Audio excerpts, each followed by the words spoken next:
Welcome to the Lemons and Pineapples podcast, the personal development podcast for folks who want more fulfillment, connection, purpose, and joy in life. I'm your host, Emma O'Brien, a no-nonsense coach, a seasoned entrepreneur, photographer, rescue dog mum, and happy life enthusiast. Each week on the podcast, I share tools, tips, and strategies, amazing guest interviews, and uplifting conversations that will help you improve all areas of your life. Let's dive in. Hi folks, a very warm welcome to season 4, episode 16 of the Lemons and Pineapples podcast. Today we are talking about how to heal anxious attachment, and I have a wonderful guest here, Valerie Rubin, who is going to join me for what's going to be a really insightful conversation. If you've checked out the previous couple of podcasts, I've been talking about understanding attachment styles and also how self-worth plays into going after unavailable men. We have the expert on both of these things here. So Valerie Rubin is a trauma-informed somatic coach, a podcast host, and an anxious attachment specialist who helps people transform love from a source of anxiety into a sanctuary of safety. As the founder of Freedom from Anxious Attachment Blueprint and host of the Anxiety Recovery podcast, she guides clients to heal anxious attachment at the root by blending somatic therapy, brain spotting, and inner child healing. Valerie's work is where science meets soul, helping people rewire their nervous systems, release survival patterns, and finally feel safe to receive the love they've always longed for. Welcome to the podcast, Valerie.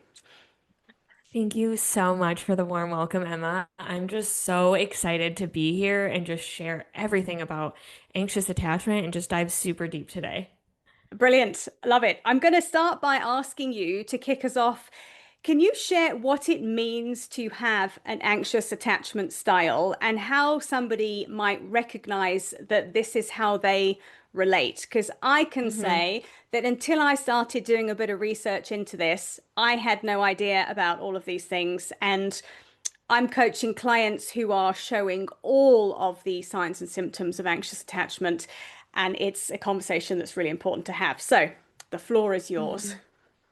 Wonderful. So just some ways that you can start to spot it is looking at, okay, a lot of beliefs that my clients have that really show, okay, I have an anxious attachment, not feeling good enough. A lot of like comparison, if you're dating someone, you're always thinking, are they going to find someone more interesting? Are they going to find someone better than me? A lot of jealousy, struggling with trusting themselves or others, a big fear of abandonment, fearing that the closest people to them will leave, feeling some other aspects of anxious attachment is like reassurance-seeking, but ultimately attachment styles are not fixed. They can be healed, they can be worked through. Your attachment style is really it's based on the blueprint of your caregivers and how they related to you. And so if you had emotionally unavailable or inconsistent caregiving growing up, you're going to feel hypervigilant, and your nervous system never learned how to self-soothe. So then it becomes externalized, and we need other to self-regulate. So this also looks like codependency. A lot of my clients describe it as, if my partner is safe, then I'm safe. And so that's really how you can start to notice, am I anxiously attached? But really, a lot of people, like, your dominant nervous system state, like if you're in fight or flight, if you're anxious chronically, most likely you have an anxious attachment style. So those are just some key markers here. Yeah, and it makes a lot of sense. So I think to reiterate for anybody who's just coming to this podcast, we have essentially 3 attachment styles: secure, which is it doesn't really warrant a podcast because if you're securely attached, you're probably quite happy in your relationships and how you relate to people. Anxious, which is obviously what we're talking about, because I think it's a very common one, especially for women, and avoidant. So I wonder, I'm interested how many people there are out there helping avoidant people heal that, because I think avoidant attachment style is essentially valuing your independence and keeping people at arm's length. I Mm. You're saying that attachment styles change, and I can say that mine has changed over time. I used to be very anxiously attached, and I think I've swerved through to being almost a bit avoidant now. Mm-hmm. So, which is not it's not great. So there's work for me to do there, but I think it's just testimony to how you can heal it and change it. And I think it is quite dependent on the partner you have. And I know that we're going to talk more about this, but anxiously attached people tend to end up with avoidant people, which just Yeah. fuels the cycle of insecurity and hypervigilance and all of the unsettled, like you've said, being in that flight nervous system response, which is just horrible for people. Yeah, and just to like say as well, avoidant and like, okay, adding on to your point, there's another attachment style called disorganized attachment. And so this looks like kind of like a combo of anxious and avoidant parts.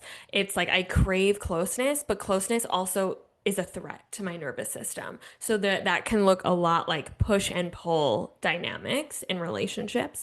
And I know a lot of people who maybe they've grown up and they have more of an anxious attachment, and then they become more avoidant leaning or avoidantly attached because of other relationship trauma. And we've learned as a conditioned response, it's safer to close my heart. It's been too much being in this anxiety. I'm just going to shut everything down.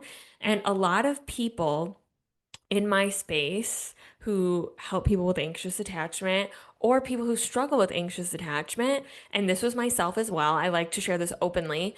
Like, I used to be someone who would point and blame someone who was like avoidant leaning, when in reality, avoidantly attached people and anxiously attached people, it's the same core fears. It's just different coping mechanisms. It's the same core fear of abandonment.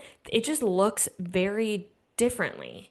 But really, with anxiously attached people, they're hyper attuned and hyper available to other and emotionally unavailable to themselves. And so this is why they can be one of the reasons why they can be so magnetized toward people who are avoidantly attached.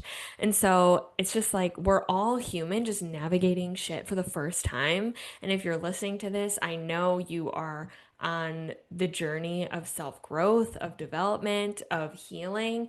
And so if you resonate with avoidant attachment or anxious attachment, just know that your nervous system is beautifully designed and working perfectly based on everything that you've gone through. And so Yeah. just being gentle with yourself. Like these are just survival strategies that you learned to protect yourself and protect your heart from being hurt. Yeah. Yeah, and I think it's so interesting too that you brought the two attachment styles are doing the same thing, but I think Mm-hmm. unfortunately on the surface of it, an avoidant attachment looks like they've got their shit together way more than an anxiously attached person. And Mm-hmm. I think that that's quite a difficult one. I've got a couple of coaching clients who were very anxiously attached, and they're kind of reaching out and the constant reassurance behavior is a lot. And they're aware of Mm-hmm. it, but it's like, oh, it's so hard to control it. Whereas I think when you're avoidant, you can just kind of, as somebody who sort of is my go-to, is you can just kind of shut the door on it and kind of almost compartmentalize it a little bit. So, Yes, yes. And just to like reframe like reassurance seeking, because that was a pattern of myself. And when I'm triggered, I can definitely notice those parts coming up. yeah, Like people talk about chasing or yeah, seeking reassurance like it's a negative thing, but I want to reframe it in a nervous system, like trauma informed way. Chasing and seeking reassurance is just a sign, hey, my nervous system is dysregulated. I yeah, am not in the capacity to regulate myself. So I need something outside of me. So it's like, wow, can we have so much compassion for yeah, this part of yourself that feels like, wow, I must feel really unsafe in my body to feel the need to reassurance seek and to chase something outside of me. And it's that's just showing my I never had internal safety, so I need it externally. And when we start to build those skills of helping the body to feel safe on a Mm. physiological level, that's when those parts are going to be able to soften and you're going to be able to rely on them less for your own source of safety. Yeah. Yeah, I think a lot of the stuff that you're talking with nervous system regulation, it's so important. And I think the first port of call with this is just that awareness of, oh, I'm doing that behavior again, and I'm doing Mm-hmm. it because I'm seeking safety. And Mm-hmm. actually, it's an unconscious behavior pattern. And I think 50, like I said, 50% of the battle is recognizing it. Because when you recognize it, you can change it. So Yeah. I'm curious to Mm-hmm. know how you got into this work and what brought you, because I know you're very well qualified with all sorts of things. So I'm very Thank interested as you. how you've kind of steered into anxious attachment work. Yeah, so I'll say like two different answers to that because it's kind of layered for me. So the Hmm. professional answer of like in my professional life. So I was working, like I started off working with clients who were just chronically anxious or had generalized anxiety disorder and PTSD and or CBTSD. And clients who weren't getting results were stuck in trauma bonded relationships, toxic relationships, or they were just chronically triggered by their partner. And so Mm. as I continued doing more research about it, it was more because their anxious attachment was not worked through. Like how you relate to your caregivers, like that's a missing piece. And so for me, before that, so that's like the professional piece to it. And then my personal life, it got to a point where I was very chronically anxious. I was doing all the right things. I was, seeing a talk therapist for over 4 years. I was doing yoga every day, meditating every day. I even changed my diet. I even went on medication. No relief whatsoever. And it was starting to impact my physiology and my body. I had deep cystic acne. I mean, I'm not sure if this is a video podcast, but I do have makeup on, but like there's no cystic acne You look anymore. fabulous. Thank you. I had deep chronic pain. It started with chronic headaches, Mm. chronic neck pain. It went into, my stomach. I had symptoms of IBS. I had chronic back pain, leg pain, and I had all the symptoms of fibromyalgia. And I had them for 6 years, and it was just progressively getting worse. And so then once I started to discover hypnotherapy and somatic therapy, that's what started to actually move the needle forward for me. And the chronic pain went away in 6 months, and the chronic debilitating anxiety I was experiencing was able to lessen very significantly, and it was became much more manageable. But then, like, the kicker was, and how I really shifted into anxious attachment was even after doing all of that work of rewiring my nervous system, feeling safe in my body, I never truly was safe in a relational way. And I ended up getting into a trauma bonded relationship.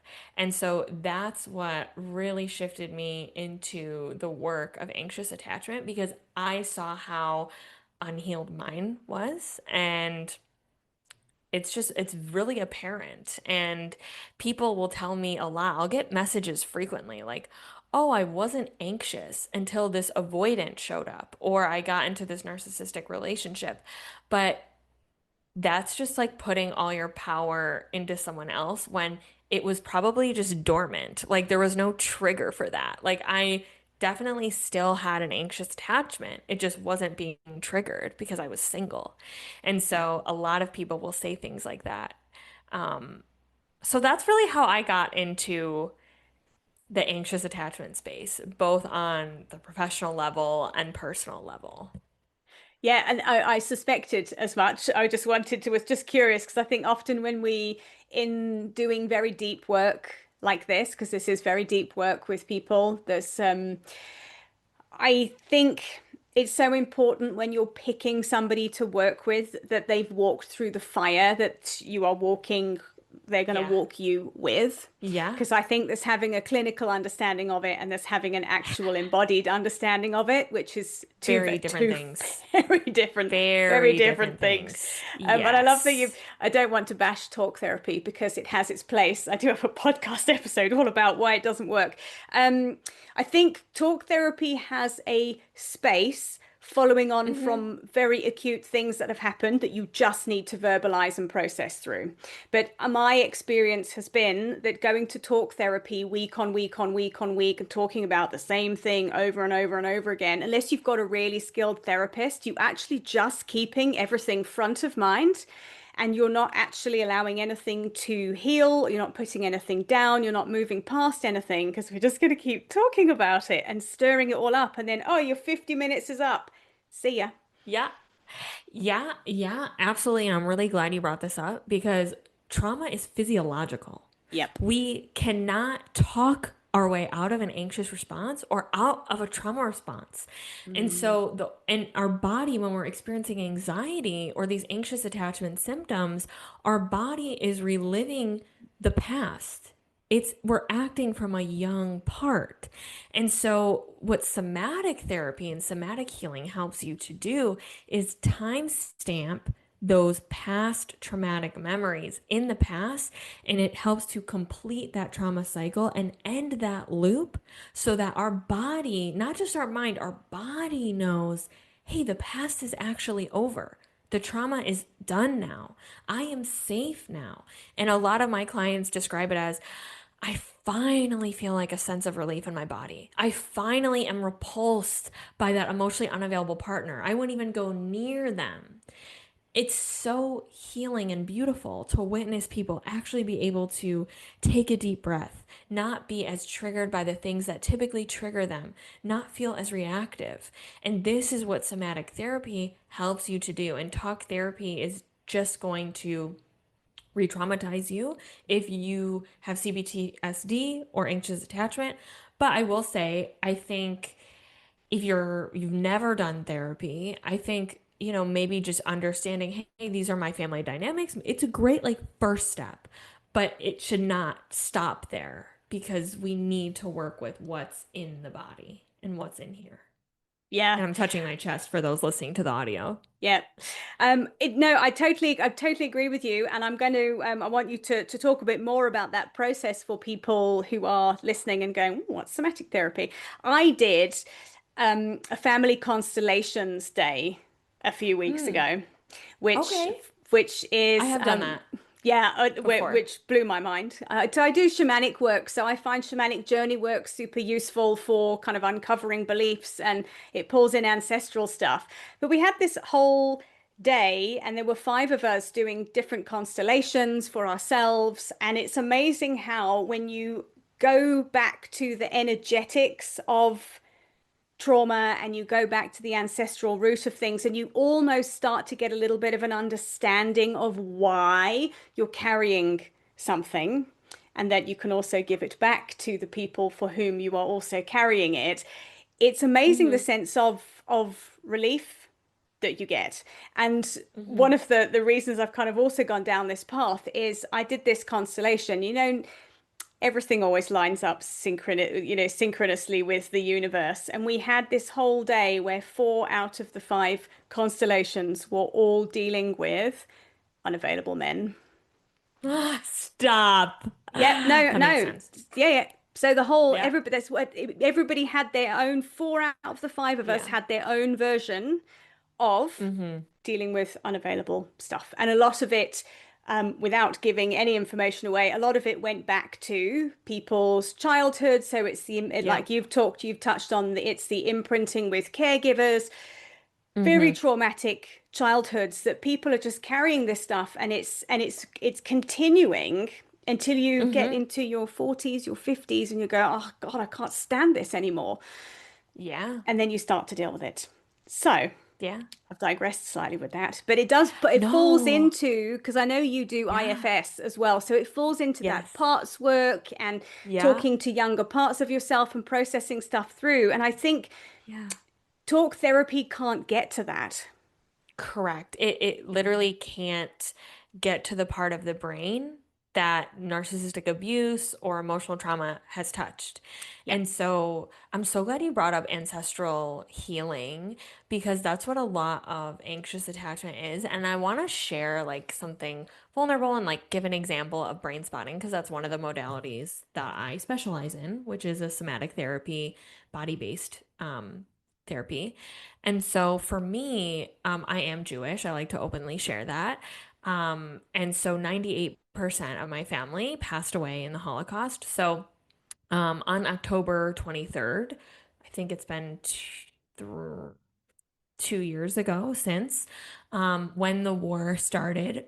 When the war started in Israel, I started having this fear of being Jewish. I would be in my apartment and like doors would close, and I would have this huge fear that Nazis are going to kill me. That sounds super irrational, right? I'm Valerie Rubin. It was 2023 at that time. Like we are not in the Holocaust age. But with the war happening in Israel, it triggered Yep. ancestral trauma. Yep. And so what ended up happening is I did a brain spotting session. And so, what brain spotting essentially helps you do is where you look affects how your nervous system feels. So, what brain spotting does is it helps you to locate where your trauma memories are stored in your visual field and helps you to process them and release them through the body. So, what it actually looked like is I felt a lot of fear in my chest. I found a spot in my visual field that I found where the trauma was located. But essentially that means the anxiety was amplified when I looked at this spot. And then I had different visuals when I was in this brain spotting session where I was seeing myself rescue all of my family members. So, to give some context, my great grandfather, he was one of 11 children. Only him and his one sibling survived. I literally unconsciously, with my eyes open, imagined I was rescuing all of these people. We were running, we were escaping, and I felt this deep sense of unconditional love that I've never felt before, radiating through my heart, radiating through my body, this deep connection with my great grandfather. And ever since then, it's like imprinted in my nervous system that he is here with me. Yeah. And it was just like one of the most beautiful things I've ever experienced. And I've never felt that way or that fear ever again. And I share openly on my podcast and on other people's podcasts that I am Jewish and about this experience and the Mm. power of brain spotting and somatic therapy because it's getting into those deep rooted patterns. And Yeah. it's like it could have gone even deeper than the Holocaust, what I was processing. It could be even past things, even Yeah. deeper. So it just shows that it's all in the body. Like our cells, our DNA are all impacted by trauma. And I couldn't have just talked my way out of this fear of being Jewish. I knew it was irrational, but it did not matter to my nervous system. And that's what a lot of people miss. And they will shame themselves and say, I know my partner is just on a business trip, but I'm still anxious. I feel like he's going to find someone else. I feel like I'm going to die. That's coming from either ancestral trauma or a young part of you that is terrified of being alone. It's coming Hmm. like any big reaction we have to something is not coming from our true secure adult self who's living in the present. It's coming from a young part of us who did not have access to resources and safety. Yeah. Yeah, thank you for sharing that. I think it's so important because I think often we can have awareness of the patterns that we've got. We can do all the Mm-hmm. right logical actions to change them, and we can still stay stuck in them. And I think that's where the work has to go deeper with the somatic stuff. It's what I so enjoy about the shamanic work is you can take people on a journey to meet ancestors or guides or just uncover what's happening without actually having to look at any original traumatic events. We don't need to talk about what happened when you were 5. It's a almost a kind of, it's not bypassing, but I think the thing is healing doesn't have to take years. We've been Mm. schooled into with talk therapy that actually sometimes you can be in therapy for years and sometimes you can be in therapy for years and not get anywhere. I think healing is a lifelong journey. I don't think you ever get to a Hmm. point where you go, cool, I'm all sorted. Nothing's going to bother me ever Yeah, again, because that's sadly not the human not experience. But right. you can, but the more healing you do, the more you equip yourself to cope better with new things that come up. But I love these modalities that just go much deeper than surface level. And I think often I have found my own experience has been with my own journey work and ancestral work, just having a bit of a gauge of, oh, this isn't actually mine. Hmm.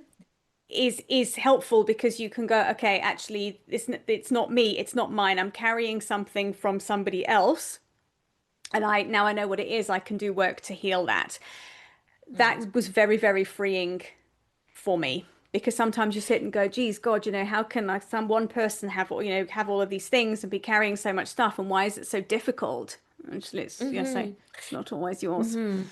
Yeah, like a lot of it can be ancestral, but some of it Mm, can be yours. And I of think course. it's also noticing like, hey, this has happened to me and Yeah.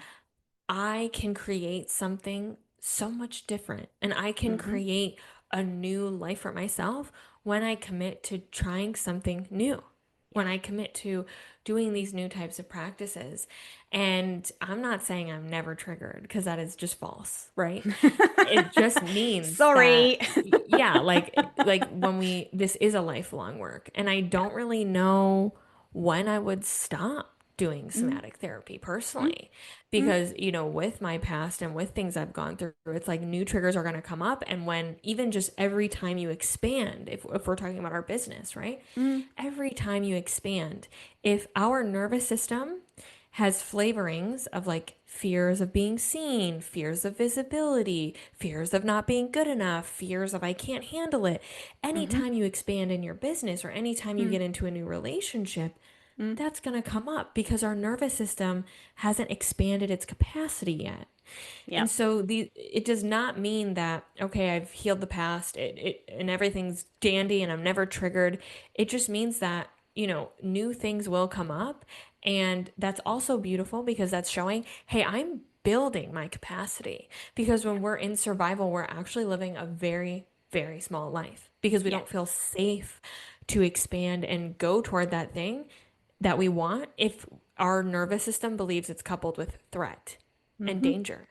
Yeah, yeah. What's the saying? New level, new devil. Which is, Yes. I have very much found to be true. And I think the other thing to say there, and I love that you brought that up, is often we end up stuck in a comfort zone. And actually, comfort zones are the most revolting places to be because you're just going round and round and round in a circle. But it's familiar. It's a round and round circle of shit that we know. Hmm.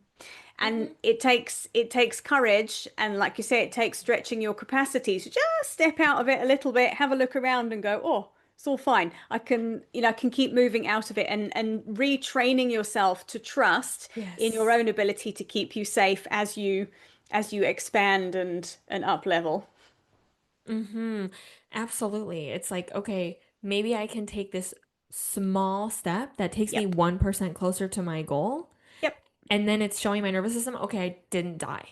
And then we can take the next step slowly and slowly over time. And this is how we will look back a year, 2 years, 5 years and be like, wow, I'm living a completely different life. Hmm. Yeah. Tell me, to bring us back to our podcast topic, we've meandered beautifully around lots of other places. I love it. If someone's coming to you with an anxious attachment style, where do you begin and what's the starting point for getting somebody to move themselves towards a more secure attachment style?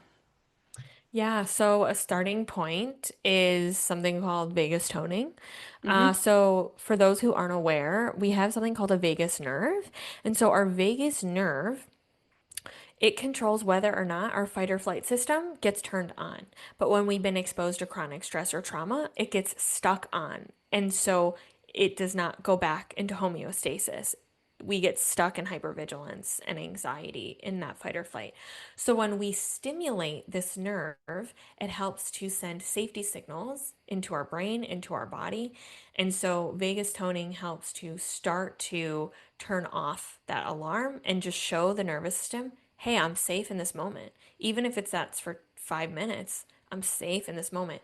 And as we do that more and more, it's reconditioning the body, it's reconditioning the brain that safety is okay. And this helps to turn off that switch of something bad is about to happen. I'm waiting for the other shoe to drop, which is very common in anxious Mm-hmm. attachers. And Mm-hmm. then also nervous system regulation. So a lot of people can share a lot of things with nervous system regulation and say, like, just journal if you're overthinking. Mm-hmm. Absolutely not. If you're at a 7 out of 10 on anxiety, bitch, my body feels like a tiger is gonna come get me. You think I'm gonna be sitting in a sitting down meditation and journaling and that's gonna help me? Absolutely not. Absolutely not. And so, like, even just starting to shake, if the anxiety is so high, doing some shaking, Yeah. doing some swinging of the arms, we're Yeah. discharging this energy because anxiety is like there's too much energy in the Yeah. system.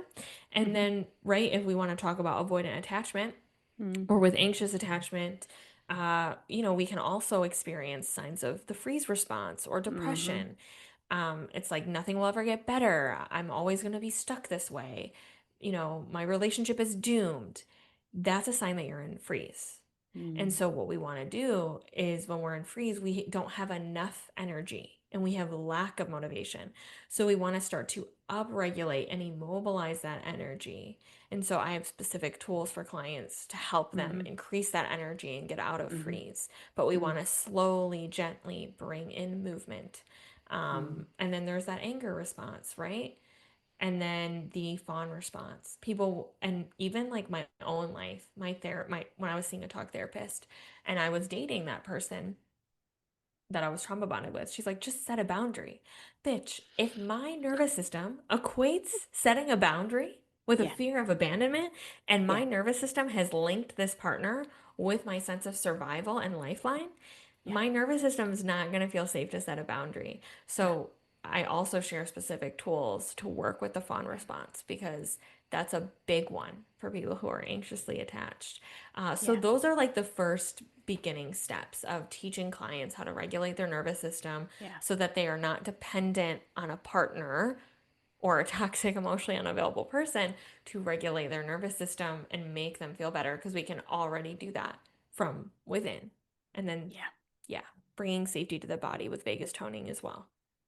Yeah, and I love all of that, and none of it involved having a conversation about anything. And No. I think that's the important thing of a lot of people are numb from the neck down, I think, because Hmm. we're not taught to be in touch with our intuition. We're not taught to be in touch with our somatic signals because invariably our body knows before our mind does what's happening for us, whether we're safe or not. So I imagine teaching people to sit with this is what it feels like to be calm and safe and actually lean into that if you're somebody for whom safety was intermittent or maybe you've never felt safe. Yes. Yes. Yes. And I want to add to the point of suppressed emotions because you brought that Mm-hmm. up. It is, and that's something that was my issue. Like people are Mm-hmm. like, "Oh my God, like I'm so sensitive." Like, mer, mer, mer. I was the opposite. Now I'm definitely a bit more sensitive, but Mm-hmm. before then I was suppressed as hell because Mm-hmm. I had a narcissistic father. I have a brother with autism who has a high level of demand for like care. And Mm-hmm. so for me, I learned I need to be small. I can't add to the chaos. My distress adds to already so much distress. So let me just be as small as possible. Let me stuff down my needs. Let me stuff down my boundaries because it wasn't safe for me. It wasn't Yep. safe for me to emote. And so a lot of people, it's first starting to build that awareness, like what's Mm-hmm. actually happening in my body and bringing that awareness because I was dissociated for years. I it was a big, big issue. And so these are all just parts that our nervous system learned to protect us. Um, yeah, and it's like, of course, it would be unsafe to share emotions if that was linked with danger or abandonment. And having Yeah. compassion with yourself if you relate with anxious attachment or avoidant attachment or struggle with dissociation or freeze or chronic anxiety. Mm-hmm. Yeah, I think that's a big thing, isn't it? And that's something I hope people take away from this is having compassion for yourself and Hmm. remembering that what we're talking about today are not personality traits, they're behavior Hmm. patterns. They're behavior You got patterns it. you've learned, they're behavior patterns you've engaged in to that your mind and body have used to keep you safe. They're not character flaws. And you Hmm. can do the healing work, you can kind of take the action steps, you can do the work to change them. Because I think a lot of people end up taking on board like it's me, there's something wrong with Yeah. me, Yeah. and it Yeah. is not, it's not the case. It's not the case. Correct. And of course, the more work you do on your own well-being and your own attachment style, the less likely you are to end up repeating, because often, and I think I speak from experience, unfortunately, seeking out partners who remind you of parents to create the familiarity of your childhood because it doesn't feel good, but it feels safe to come back to that comfort zone analogy. We know how to cope in dysfunction, and we often don't Hmm. know how to cope in a healthy relationship. One of the things that somebody said to me was a man who treats me really well and treats me like a princess is like boring. Yeah. Yeah. And the bad boy who treats you like absolute shit, that's who I want because we've got this attachment style running that's how you're programmed. Yeah, and it all comes down to something called neuroception. Because just like you said with the familiarity, if our nervous system learned inconsistency, abandonment, not being seen, unavailability, that's safe. That's what my Yeah. nervous system deems safe. So this is why you feel safe with the emotionally unavailable toxic partner, but Mhm. you feel the ick by someone who's healthy and secure. It's Yeah. literally that because your nervous system does not believe that it's safe Yeah. Yeah. based, and it's completely unconscious. Like you're straight up not choosing it. Yep. Yep. Absolutely. And then you sit and go, why is this happening to me again? Hmm. So there is the work, is the somatic work, the nervous system work, which leads us beautifully into Valerie, can you share a little bit about the free masterclass you've got, speaking of unavailable partners, because you have just Yes. the thing for people who are anxiously attached and go for avoidant people. Yes. Oh my gosh. Thank you so much for segueing into this. So my masterclass teaches you how to rewire this neuroception and rewire this response. Um, so what this helps you to do, and I literally guide you through a brain spotting where we help you notice and release the trauma of that pull toward unavailable partners and help rewire your nervous system for safety, for abundance, for unconditional love. That's all the same in your nervous system. It's been wildly transformational for the participants who have come. And it's typically like brain spotting is the thing that I only do with one-on-one paying clients. Mhm. So I highly recommend if you're listening to this, get in there ASAP because it's basically a free brain spotting session. And then there's also EFT tapping in there to heal your fear of abandonment. That also really goes into that pull toward emotionally unavailable partners.